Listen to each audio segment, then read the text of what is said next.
Hi guys, welcome back to my YouTube channel. My name is JOAN.K.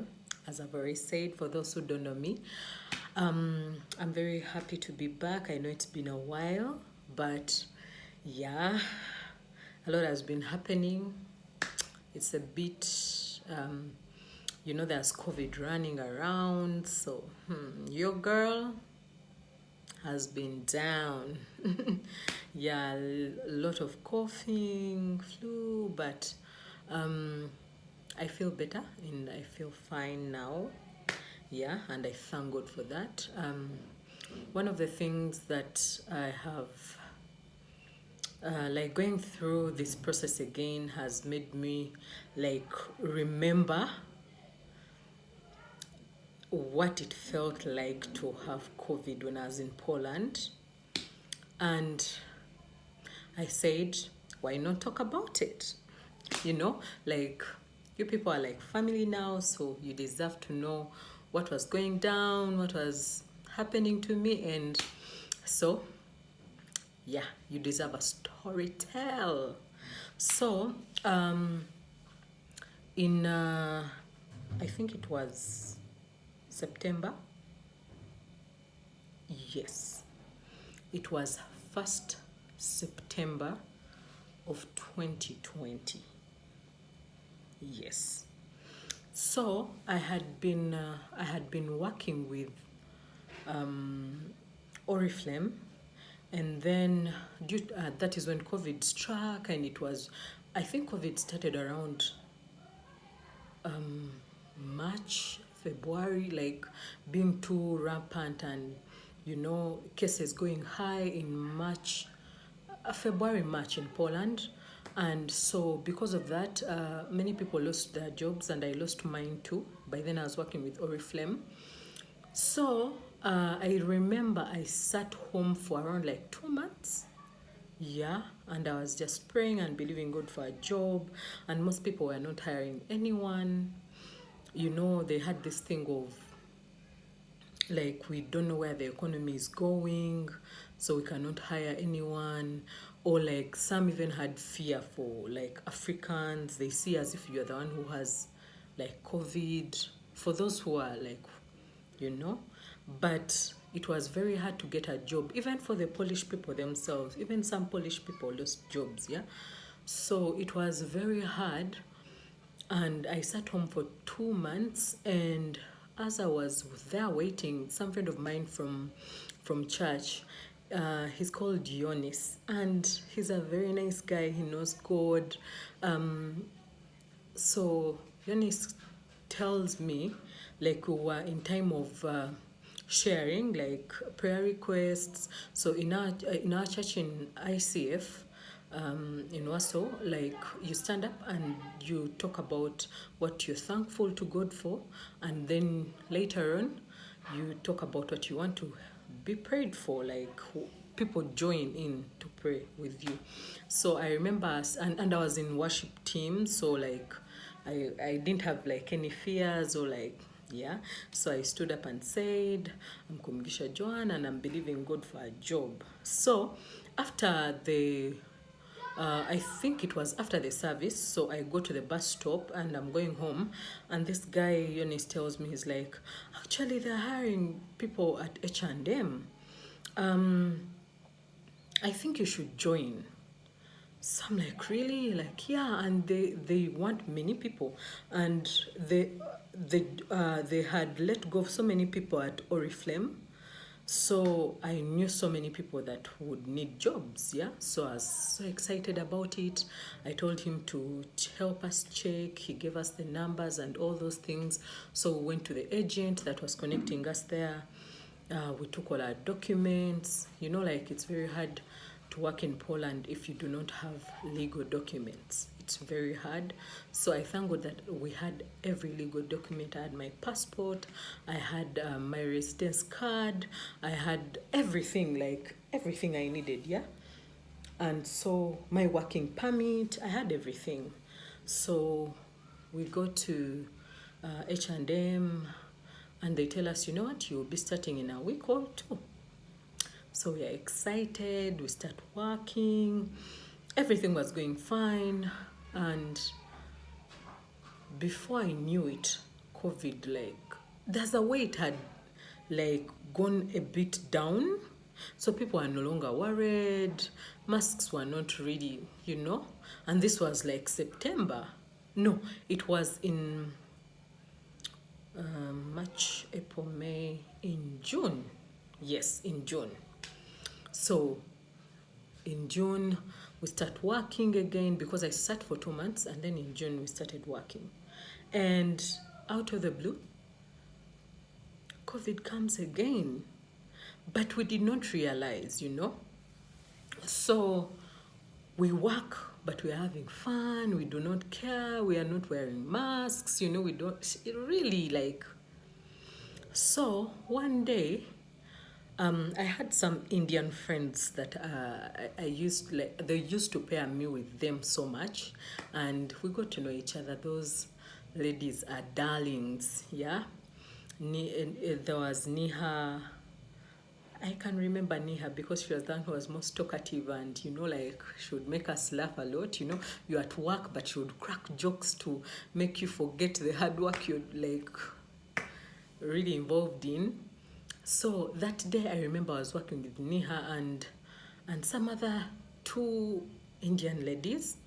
So it happened like one of the Indian girl was told, I don't remember her name unfortunately, but they paired her with me, and they told the others to go and work in another department. So they just told us, you people can just sweep. So there was less work. Oh my God, we were happy.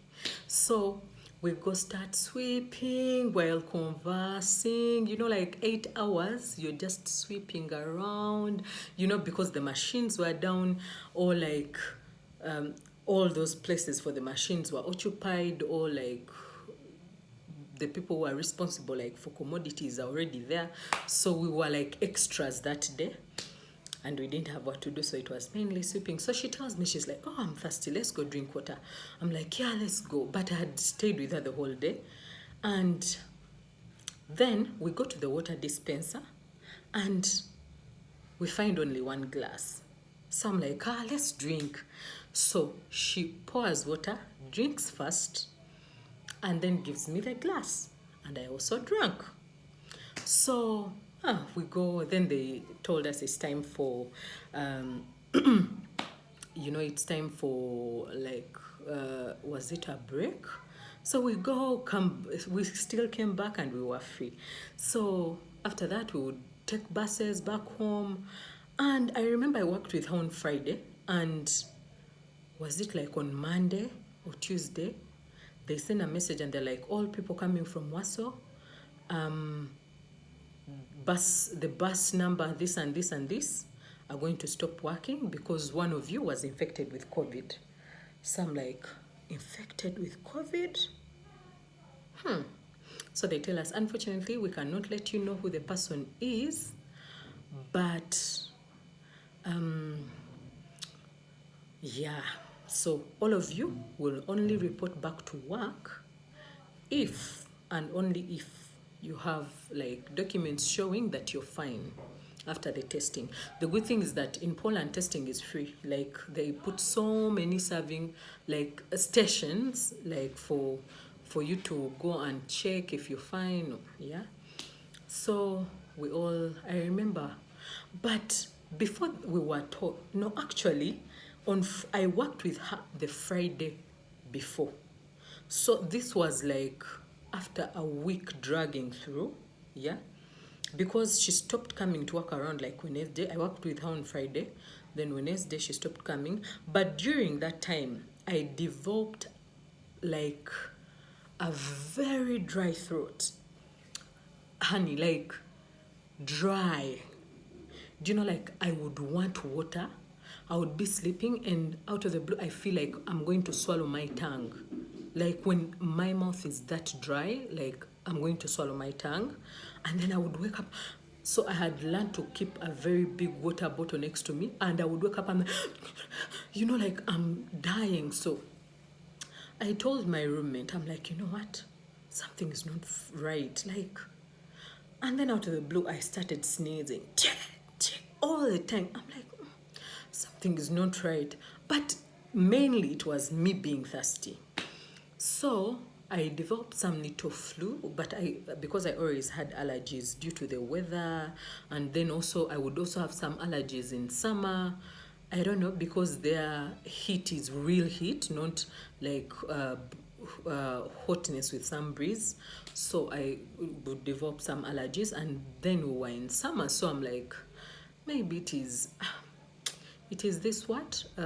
Maybe the weather. But still, I would feel weak a little bit.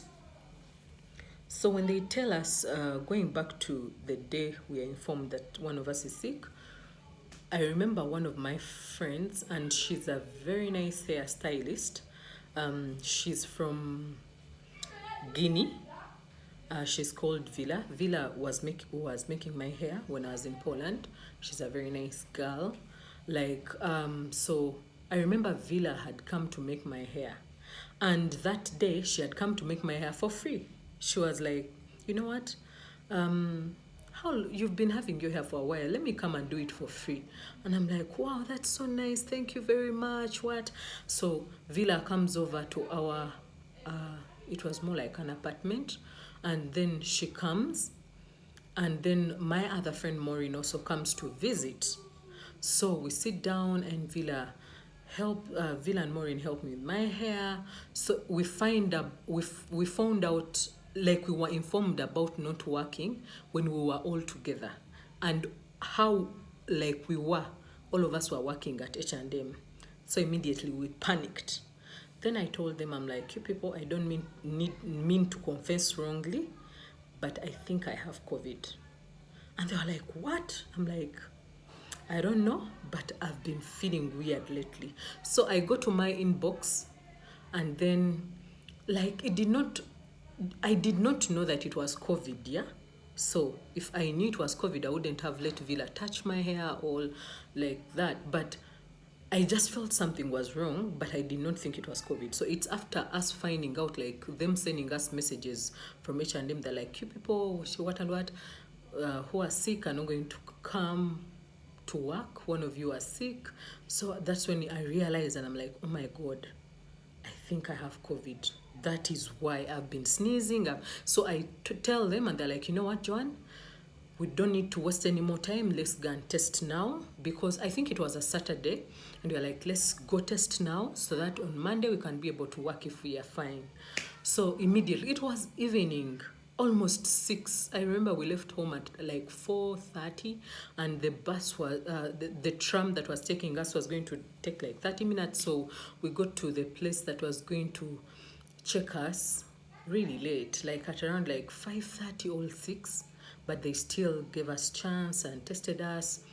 So the results normally come back online. So they gave us some number, like code. You fill it in online, and then you get your results. So I'm back with my roommate, and the following day was 1st August. It was 1st August. Yes. Because I worked June, July, then August. So on 1st August is when my results came back.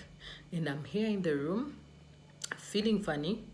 And my roommate checks her results. She's fine. And the results are in Polish. So there's something like, it says nie vitko, something like that. And then she's like, I don't have it. It says nie, because nie means no. And then I check mine, and then it says something. But I just realized immediately it was different from hers. And I'm like, okay, how do I even tell her? So I look at her and I'm like, you know what? I have COVID. So my roommate panicked. Do you know, like panicking? Oh my God. I remember we were in the house, and we had planned to move out of that flat the following day. We were moving out and going to another place. So we had decided not to pay rent, and So we were like, since we are moving out, we don't need to pay rent, you know. And the place that we were moving to was strict with COVID rules. And the moment they find you with COVID, they alert. You know, like they send alerts to uh, how can I say, like they check, because they check where you're working from when you're like taking the COVID test. They ask you where you're working from, where you live, where, all those details, you know. So immediately they had already like notified, got to know where I'm living, notified, um, was the one, it was more like apartment, but we had one person who used to collect our rent, yeah? So they were also notified, and the first thing like my roommate thought was, I remember her receiving a call and they're telling her you can't be next to her, what and what. And in that time, I think what I needed like from her more was, you'll be fine, what. But I noticed like she panicked, and I understand anyone would panic here.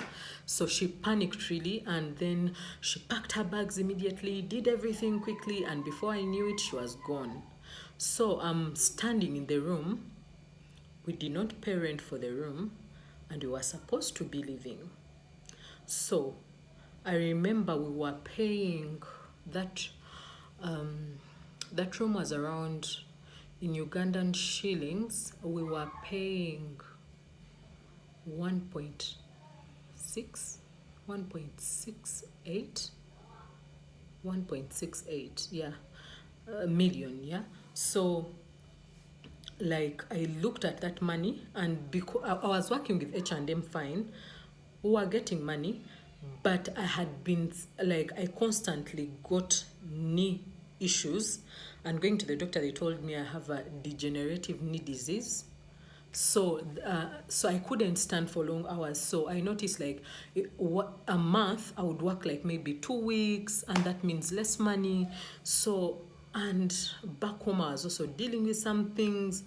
So at that moment, I was not seeing myself paying that money alone, you know, like because we were sharing the rent.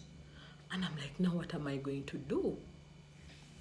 So I'm in the house alone. I'm confused.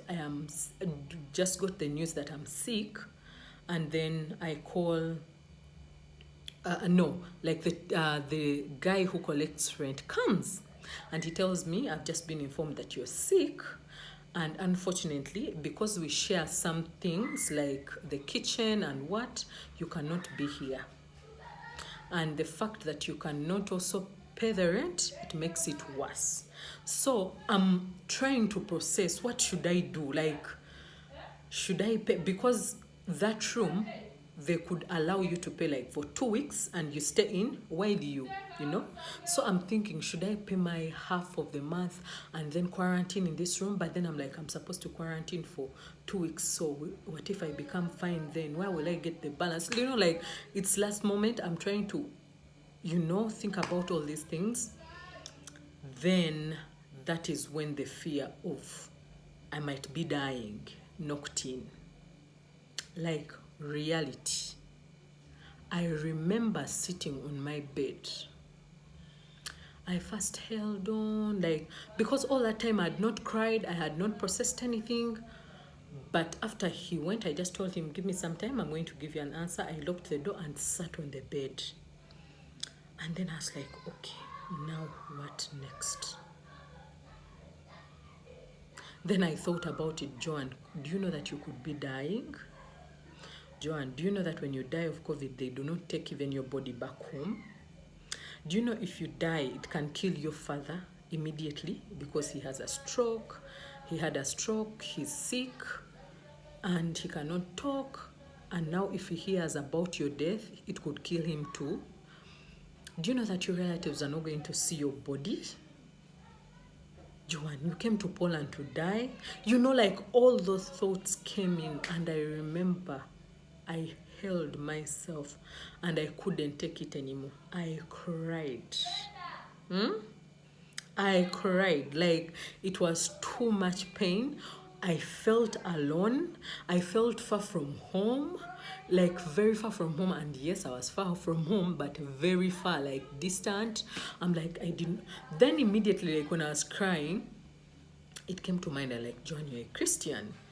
Joan, you're a Christian.